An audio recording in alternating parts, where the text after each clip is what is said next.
lo que vas marcando en este libro, y eso es lo que uno ve que es diferente a todas las miradas. Es más, hace poco un dirigente peronista decía, bueno, hay que decir la verdad, el peronismo no respetaba los derechos humanos, pero hay una dicotomía, es decir, antes se vivía o se respetan los derechos humanos o se avanza económicamente. Entonces el peronismo decidió avanzar económicamente. Ahora vos das detalles de que la cosa económica tampoco es tal cual se planteaba, es decir, vos ahí das detalles, qué sé yo, con la industria del calzado, con el IAPI, das algunos detalles que también estuvimos viviendo un relato. Y es muy similar a la del kirchnerismo en ese sentido a nivel económico. Se habla de la reconfiguración de la base económica de la Argentina, pero la Argentina sigue viviendo del agro y desarrolla una industria que es ineficiente y que vive solo de los subsidios. Y en ese sentido, económicamente, el peronismo enfrenta enseguida problemas muy severos y enseguida entra a dar marcha atrás con sus propias políticas y entra a desarrollar un ajuste económico muy fuerte que va a dejar el nivel salarial del obrero industrial urbano al mismo nivel que cuando Perón asume. Con lo cual las ventajas iniciales se fuman en sentidos salariales pocos años después. Y eso también es parte de, en parte son cosas que ya se sabían, pero el grado de cinismo con el cual el peronismo maneja la economía es algo que sí pude ver con los documentos que trabajo. Van desde documentos de informes económicos que presentan los ministros de Economía y que son los documentos con los cuales se saca un ministro de Economía y se pone a otro, que están planteando que la economía no va para ningún lado a partir del 47. Y muchas veces dice, bueno, se cree que hay redistribución de ingresos. No hay redistribución de ingresos. A partir del 47, que la economía está en crisis, las industrias son subsidiadas, un montón de sectores son subsidiados, ¿y con qué? Y por ejemplo con las cajas jubilatorias, si no entraba plata de las exportaciones en ese momento, y todo se manejó en gran medida en, por un lado, tomar mano de las cajas jubilatorias, que eran superavitarias, recién se creaban, entonces había un montón de gente joven aportando y muy pocos jubilados, se usó toda esa plata, así como Cristina usó la plata del ANSES. Y por otro lado, emisión de deuda. O sea, los problemas económicos que la Argentina tuvo después se generan ahí. Económicamente no hay un aporte del peronismo, más bien lo contrario, generó un gran descalabro económico. Y a nivel de lo que le tocó a los trabajadores, los beneficios iniciales que existieron se fumaron en el resto del gobierno. Y eso en relación a los obreros urbanos. Los obreros rurales no tuvieron beneficios bajo el gobierno peronista. A los obreros rurales fue palo todo el tiempo, y uno lo ve cada vez que se manda gendarmería a los ingenios, que es una cuestión constante, a los yerbatales, cómo se procede con los trabajadores de la fruta en Río Negro. Este mismo Solveira Cáceres, que recién hablábamos, después de una huelga del 47 en Río Negro, en el Alto Valle, directamente establece un protocolo que dura todo el gobierno, que cada vez que es la cosecha de fruta vienen los inmigrantes chilenos, sí, a trabajar, y se les tienen que tomar huellas dactiloscópicas a todos los trabajadores de la fruta tienen que estar severamente vigilados. Es más, dice que la policía y la Secretaría de Trabajo tienen que ir ahí y aparentar que lo están ayudando para ganarse la confianza de los trabajadores, conocer toda su vida laboral y privada, y así poder detectar a los cabecillas de cualquier movimiento que se intente. Entonces, cuando yo te decía Secretaría de Trabajo y Policía Especial, no es, bueno, lo bueno y lo malo y puedo separar y elegir con cuál me quedo de las dos. No, trabajan juntas, están reprimiendo juntas estas huelgas. Sí, ahí vos recuperás algunos hasta listados de cómo van avanzando los conflictos, ¿no? Bueno, y ya en el año 54 hay una cantidad de conflictos impresionante, porque cuando le pasa un poquito, digamos, con versión más comedia ahora la de Cristina, que como a Cristina le bajaron las commodities, se empezó a quedar sin plata, entonces empezó a ajustar de alguna manera, empieza a ajustar, y bueno, al peronismo le pasó lo mismo, llama al Consejo de la Productividad, ¿no? Sí, pero peor que Cristina, porque Perón ya en su segundo gobierno impone lo que quiso hacer en el tercero, el pacto social. Y prohíbe la negociación colectiva por más de 2 años.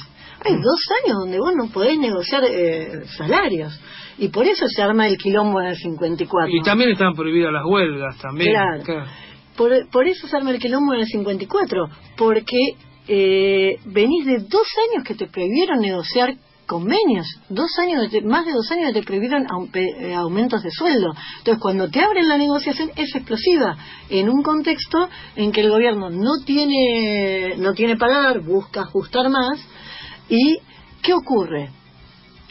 Todas las concesiones que el movimiento obrero había ido haciendo de a poquito al gobierno, permitir que pasara la censura, esto no es algo que nos atañe a nosotros, todo eso se vuelve en contra de los trabajadores, y estos conflictos del 54 son muy, muy duramente reprimidos. La huelga metalúrgica del 54 deja un tendal de presos, gente a la que se le va a aplicar la ley de residencia, despedidos, y ahí el problema es el aspecto laboral y todo este aspecto de los derechos humanos, las libertades democráticas, no están separados. Yo al principio de hecho implícitamente tenía el prejuicio de que sí, yo vengo de una familia muy peronista, y yo creo que hasta mitad de este libro yo conservaba muchos de los prejuicios peronistas. Entonces, en algún punto yo era, hasta escribir este libro, una peronista de izquierda, como hoy en día la mayoría de la izquierda todavía lo es. Que esa gente cree que algo bueno hizo, otra cosa mala hizo, y vamos a cuestionar solo la represión al movimiento obrero. Y que las masas peronistas van a terminar estando en la Por izquierda. eso yo lo primero que fui a ver fue en las huelgas, la represión a los obreros, y no tenía los archivos sobre los derechos humanos, la censura a los medios, y no los miraba, como que no estuviera ahí la papa. Y Eduardo Sartelli, discutíamos el libro y me decían, mirá eso que va a ser importante, y yo no le daba bola. No le hacía caso, hasta que, por ejemplo, me di cuenta que fuera de la prensa, el diario que Perón tenía entre ceja y ceja era El Intransigente. Y fue el único diario que denunció la masacre de los Pilagá del 47. Claro, y ahí empecé a atar cabos. Los diarios que primero y con más dureza atacan al gobierno son los que denunciaron las torturas, los que denunciaron todo esto. Cuando no hubo diarios que denunciaran estas cuestiones, los obreros estuvieron indefensos, no podían ni siquiera montar un movimiento de solidaridad, una huelga, porque otros obreros no se enteraban que un sector estaba en huelga. Entonces esto termina afectando al conjunto del movimiento obrero. Sí. Otra cosa que vos, hay tantas cosas, pero vos agregás también que muy poco, bueno, el tema de los pueblos originarios, ni que hablar, estaba todo, bueno, iba todo en la misma línea, ¿no? Patria, tradición, propiedad, podríamos decir, porque él reivindicaba a España, ¿no? Él hacía, después todo eso hubo el peronismo, digamos, escritores del peronismo como José María Rosa y otros, bueno, fueron dándole otro marco a todo eso, dejando de lado esto, lo que Perón decía, que era, bueno, que había que reivindicar a la raza, a la española, todo eso, ¿no? Así que los pueblos originarios, bueno, y está el tema del Malón Perdido, hay cantidad de cosas de represión a los pueblos originarios. Sí, ahí Perón va con esta línea bien hispanista. Si Macri dijo hace poco que creía que los criollos que declararon la independencia se sentían angustiados, Perón es mucho más hispanista que Macri en ese sentido, y avanza más, porque no solo que no contempla otra visión de la historia, sino que directamente la combate abiertamente. Dice que no hay que darle lugar a la historia negra, que que esa historia negra mancilla las tradiciones y los valores españoles, y eso aparece desde los discursos de Perón hasta en los manuales escolares del peronismo. Eso es muy fuerte. Hay un manual escolar con que yo estuve difundiendo la imagen en Facebook, que abiertamente dice, bueno, los españoles pudieron cultivar esta gente que eran como animales, no tenían inteligencia, y los pobres sacrificados españoles lograron hacer algo con ellos y enseñarles a trabajar.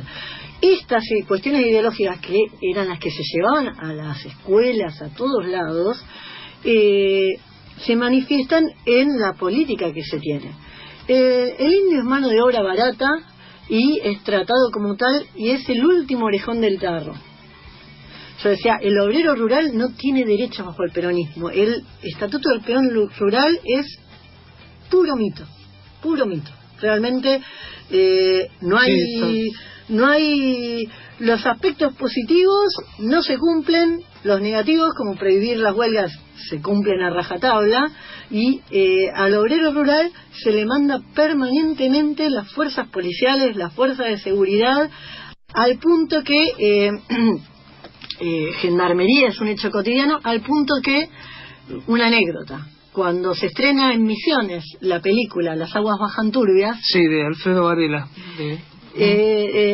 con Del Carril, esa película, que tenía una introducción y un subtítulo que decía esto pasaba antes de la llegada de Perón, la explotación de los yerbatales, ahora los obreros tienen una vida de promisión, pero esto es lo que ocurría antes de Perón. Claro, se estrena la película en Misiones, que sale inmediatamente una reseña de la película, y alguien que dice, bueno, la película es mentirosa, porque esto sigue pasando.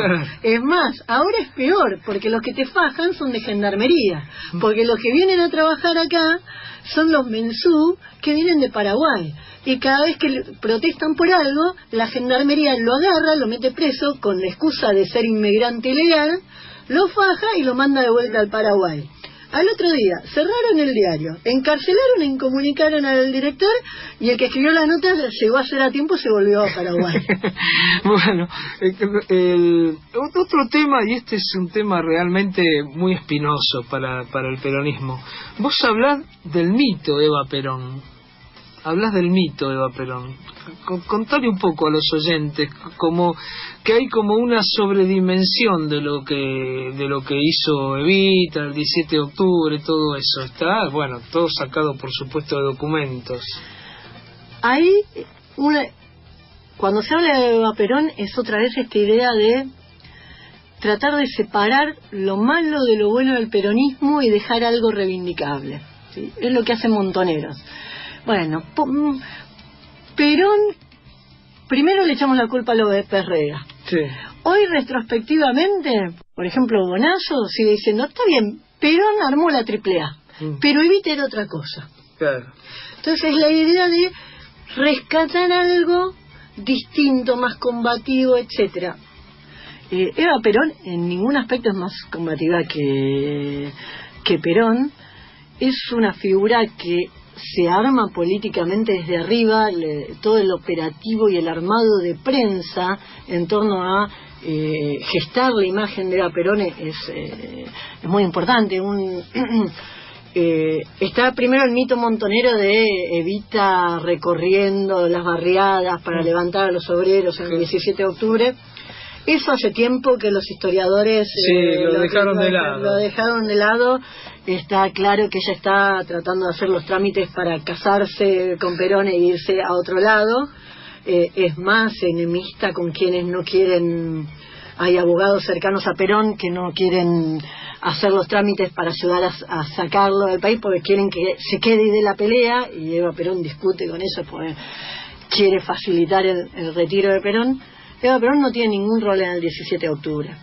En 1946, el primer aniversario del 17 de octubre, en los actos, lo que ella dice, lo que los demás dicen, no hacen ninguna referencia a que ella haya participado. Recién a partir del 47 empieza a crearse ese mito de Evita como partícipe del 17 de octubre. Y hay otros mitos, como la idea de que crea su fundación porque las damas de la sociedad de beneficencia le dan la espalda. Entonces ella confronta con ellas y decide armar su propia fundación. Cualquiera de las películas como la que Esther Goris representa Evita muestran esta escena porque es como elementos icónicos de lo que se creía era la historia peronista. ¿Qué ocurre? Entre la disolución de esa fundación de las damas de beneficencia y la apertura de la Fundación Eva Perón van 2 años. No es nada una cosa vinculada a la otra. Y todo el armado de la fundación está más vinculado a otros funcionarios del régimen, como Méndez de San Martín, que va a ser ministro de Educación, y que va a las reuniones de prensa y le dice a los responsables de prensa: ustedes tienen que decir que Eva Perón va a crear una fundación propia, que Eva Perón tiene una iniciativa personal en esto. Ustedes a mí no me mencionen, esto lo hace ella sola. Es más, está la versión taquigráfica de esa reunión y la gente de prensa, oficialistas, peronistas, le dicen: bueno, pero no lo hace sola, lo hace con estos organismos que son del Estado, son de todos. No, ustedes pongan que lo hace sola. Bueno, se nos está acabando el tiempo. Vamos a decirle a la gente cómo consiguen el libro, que es lo más importante. Bueno, esto hablamos solamente una parte, tiene cantidad de cosas que realmente creo que no se pueden dejar de leer. Insisto, tiene que ser un libro de consulta para todo, para que lo estudie todo el mundo, porque creo que alguna vez los argentinos nos merecemos esto, conocer la realidad y conocerla a través de documentos, no de aquello que me dijeron que me había pasado. ¿Dónde lo conseguimos el libro? La librería de Barrilete Libros, Salcedo y Jujuy. Salcedo 2654. Sí, ahí que estamos siempre todos los días de semana de 15 a 20 o los sábados de 10 a 15. Es la única librería que los tiene, porque hacemos una distribución militante por nuestros canales y así llega a un precio militante también de 150 pesos. Si no, nos googlean y en Facebook estamos, en las canales de venta electrónica estamos siempre, en Mercado Libre, esos lugares. Nos pueden adquirir por esas vías, o en nuestra librería o nos buscan por internet, y siempre hay un compañero militante que en cualquier lado se lo alcanza. Los canales de Razón y Revolución, ¿no? Sí. Razón y Revolución. Marina, te agradecemos mucho que hayas venido. Esperemos, vamos en otro momento esperemos que esta edición se agote rápidamente y que podamos tener otra conversación sobre todos estos temas que son muy interesantes. ¿Querés agregar algo? Te doy el micrófono para que cierres, tenés un minutito. Bueno, las conclusiones. Me decías que es un libro políticamente incorrecto. Yo creo que es correcto. Es visto como políticamente incorrecto porque toda la izquierda ha apañado al peronismo, ha sido condescendiente con el peronismo, le ha repetido sus mentiras. Y entonces cuando uno dice la verdad, parece gorila, parece incorrecto. Pero la verdad nunca es incorrecta.